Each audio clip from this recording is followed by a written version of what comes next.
మాకు సాంబశివరావు సార్ మాకు పరిచయం అయ్యారు. ఆ పరిచయం అయిన తర్వాత నేను మేము ఇక్కడనే మనము సాయిబాబా గుడిలో క్లాసులు చెప్తున్నాను. అప్పటికే నేను 15 క్లాసులు చెప్పాను. మనకు అప్పుడు ఆల్రెడీ జూమ్లో వినడము, మళ్ళీ అదే క్లాసులు అక్కడ చెప్పడం. ఆ తర్వాత ఏమైందంటే సాయిబాబా గుడిలో మనం చెప్తూ ఉంటే అక్కడ ఏంటంటే మనకు గంట కొట్టడం, కొంచెం టెంపుల్లో కొంచెం డిస్టర్బెన్స్ అవుతుంది.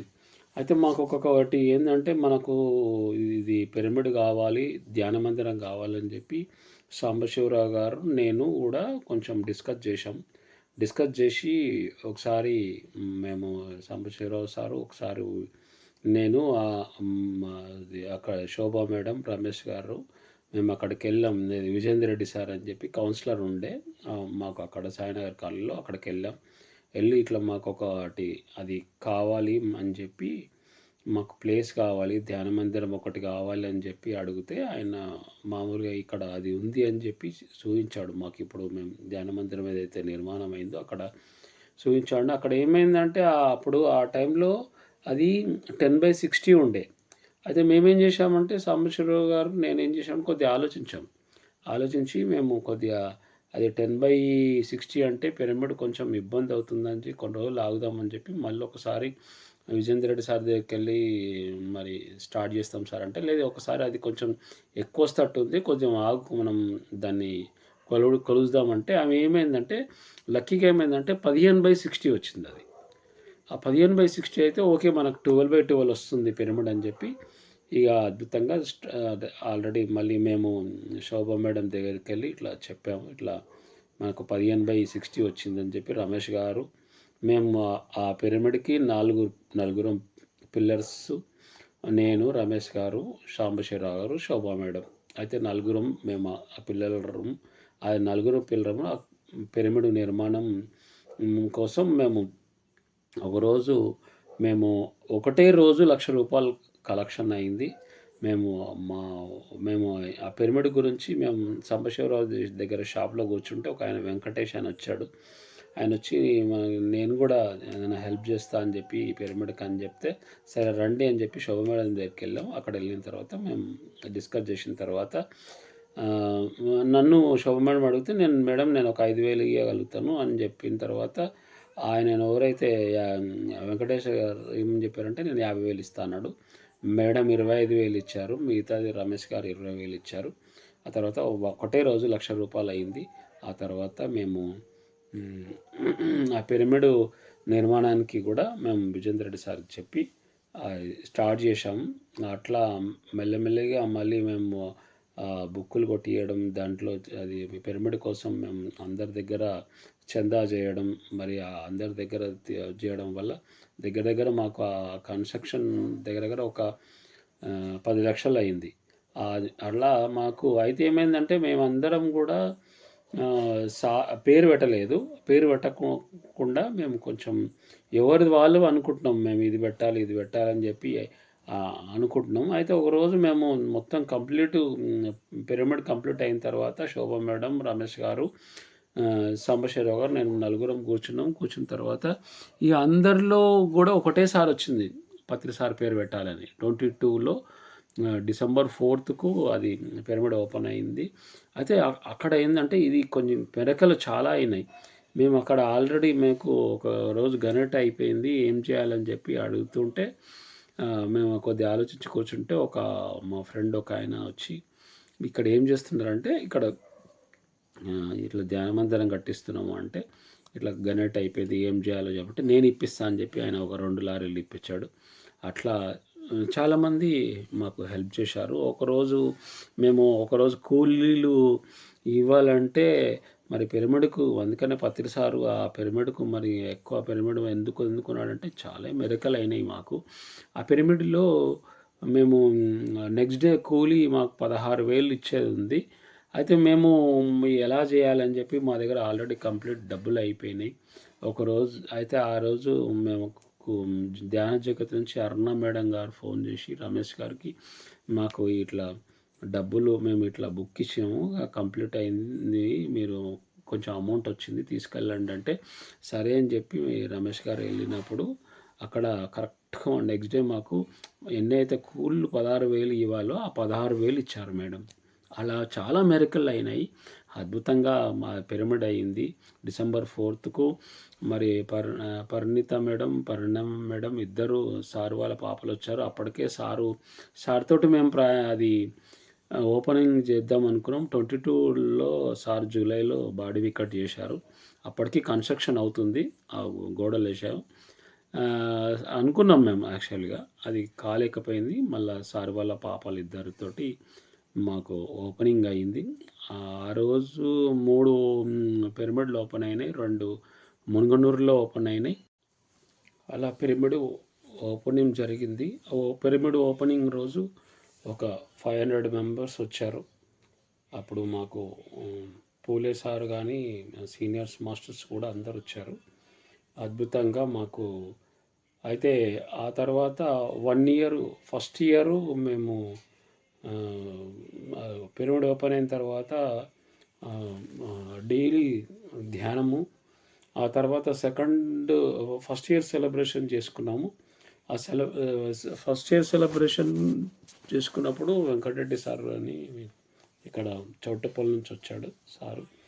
ఆయనకు భగవద్గీత చెప్పడం స్టార్ట్ చేశారు.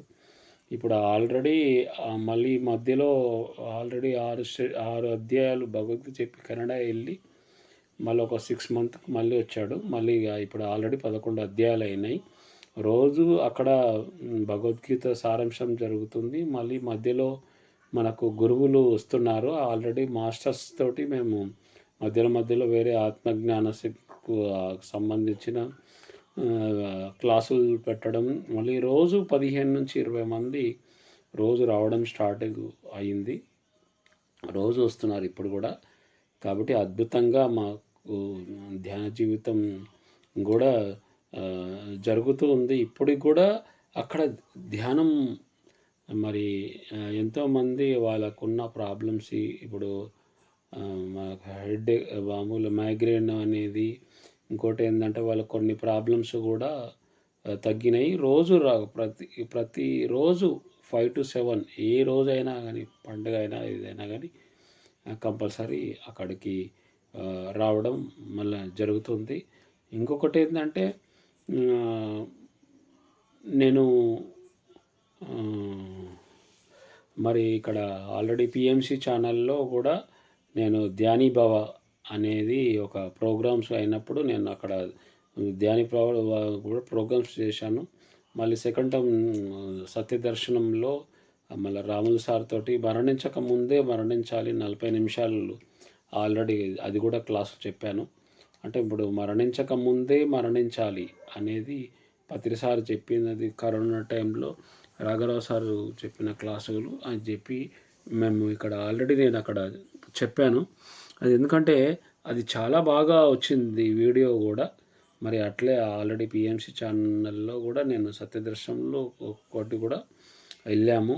సెకండ్ టైం కూడా వెళ్ళాము. అక్కడ ఆల్రెడీ క్లాసులు చెప్పడం స్టార్ట్ అయింది. నాకు పిఎంసి ఛానల్లో కూడా మంచి అవకాశం ఉంది. ఇంకొకటి ఏంటంటే హాస్పిటల్లో కూడా నేను ధ్యాన ప్రచారం చేయడం, అందరికీ కూడా మీరు ధ్యానం చేయండి అని చెప్పి. ఎందుకంటే నేను ధ్యానం రాకముందు నేను దగ్గర 87, 88, 90 కిలోలు ఉండేవాడిని. ఇప్పుడు దగ్గర 65 కేజెస్కి వచ్చాను. ఆ తర్వాత నేను ఏ వాకింగ్ ఏ డైటింగ్ చేయలేదు.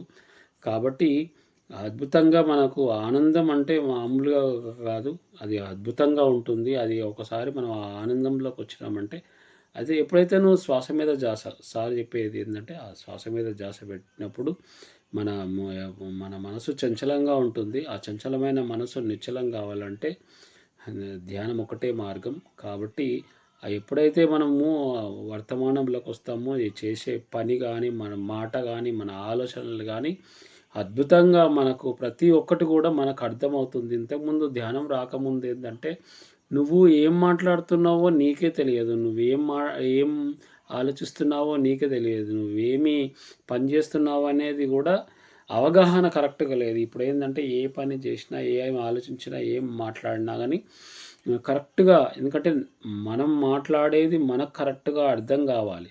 అప్పుడే నీకు వేరే వాళ్ళకి అర్థమవుతుంది. అట్లా మేము ఆల్రెడీ క్లాసులు చెప్పడం నేను ఆల్రెడీ ఓకే. నేను ఆల్రెడీ కర్నూలు బుద్ధ పిరమిడ్‌లో క్లాస్ చెప్పాను. మళ్ళీ ఇంకోటి మన సదానంద యోగి నంద్యాలలో కూడా అక్కడ కూడా నేను క్లాస్ చెప్పేసొచ్చాను.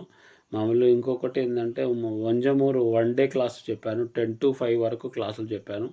ఆ తర్వాత మనకు అలా డిస్ట్రిక్ట్‌లో సిరిసిల్లాలలో అయితే మీకు ఒక అనుభవం చెప్తాను. సిరిసిల్లాలో ఒక అమ్మాయి అఖిల అని ఒక అమ్మాయి ఉంది. ధ్యానం కోసం వచ్చింది. అక్కడ మాకు అంబర్పేటలోకి ధ్యానం కొన్ని ప్రాబ్లమ్స్ తోటి ఆమె ధ్యానం ఎలా చేయాలో ఆమెకు అడ్రస్ తీసుకొని వచ్చి ధ్యానం చెప్పించాం. ఆ తర్వాత మేము అక్కడ సిరిసిల్లాలో ఆమె ఎంతోమందికి ధ్యానం ప్రచారం మొదలెట్టి వాళ్ళ ఇంట్లో వాళ్ళందరికీ కూడా ధ్యానం ఫ్యామిలీ ధ్యానం వాళ్ళ ఇంట్లో వాళ్ళ సిస్టర్స్ కూడా ధ్యానం చెప్పారు. అక్కడ కూడా నేను 1 డే క్లాసులు చెప్పాను. అద్భుతంగా ఎందుకంటే అక్కడ ఎక్కడైనా క్లాసులు సజ్జన సాంగత్యం అంటే నేను వెళ్ళడం చెప్పడం అనేది నాకు బాగా వచ్చింది. ఎందుకంటే ఈ ధ్యానం వల్ల మనకి స్టేజ్ ఫియర్ కూడా మాట్లాడడం. ఇంకొకటి ఏంటంటే హాస్పిటల్లో కూడా నేను మేడం తోటి మాట్లాడి అక్కడ హాస్పిటల్లో కూడా నేను క్లాసులు చెప్పడం. మళ్ళీ హాస్పిటల్లో మాకు శనివారం మనం అది 1 నుంచి 2 గంటల వరకు 1 అవర్ మాకు పర్మిషన్ ఇచ్చారు.